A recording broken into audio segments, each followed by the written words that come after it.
Now let's get more on the news that the consumer advice and money-saving expert Martin Lewis is suing Facebook for defamation. He says the technology company failed to stop fake advertisement that tarnished his reputation and involved victims in some pretty costly scams. Well, with me is Rupert Earle, head of media litigation at the legal firm Bates Wells Braithwaite. Very good to talk to you. Well, do you think, just the way that Martin Lewis is going about this, going straight for Facebook and not trying to find out who put the advertisements there, is this normal? It's unusual. Normally he would be expected to go, first of all, to the advertisers themselves, but my understanding is that the advertisements appearing on Facebook are published largely anonymously, or at least without clearly identifying who the advertiser is.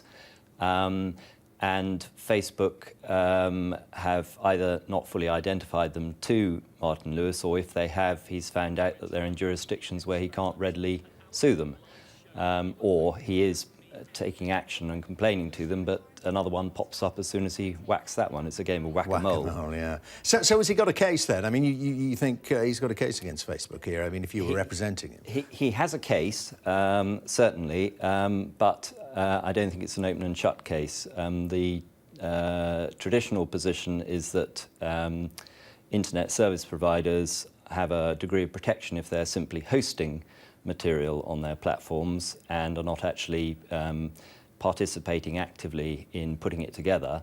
Facebook's case, I think, will be that they find they take payment for these advertisements, but they're published by automated means.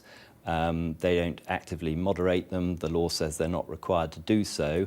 That's been the position in the EU, at any rate, since 2000, when the EU was trying to encourage start-up internet companies, the growth of e-commerce, etc.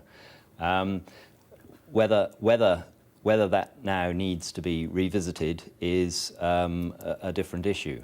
So, I mean, the Facebook defence, and it's not just the Facebook defence, it goes for all the technology Google companies. The rest of it is that, well, we aren't the publishers, as you say there, and that when we are made aware of it, above and beyond our need and our obligations, we get rid of this stuff, and as you say, it's whack-a-mole. I mean, these companies, as we all know, are huge, vast, are unknowable entirely what's on them. So is that a pretty robust defence?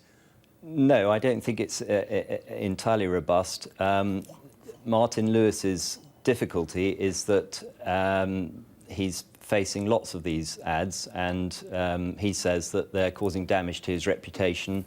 He can't go on writing to Facebook saying, please will you take this down, please will you take this down. He says it's damaging his reputation and is therefore defamatory.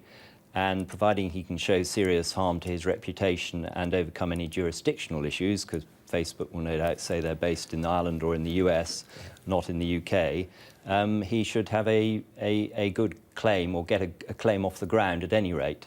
And then the burden will pass on to Facebook to run the hosting defence. Good publicity for him as well, but that's not that's not your side of things, Mr. Earle. Thank you very much indeed for talking us through the legal arguments there. Rupert Earle there from Bates Wells Braithwaite. Now, a lot going on today. Breaking news from Salisbury. Apparently 3 army lorries have been seen driving into the city this evening. They've moved the Maltings bench, apparently, or about to. Sergei and Yulia Skripal were found. It seems that part of this clean-up operation, this vast clean-up operation that's been described as the authorities there say that there may well be still hot spots that need decontaminating throughout the city. Our crime correspondent Martin Brunt is there, as you know. And so, Martin, what's going on with this bench?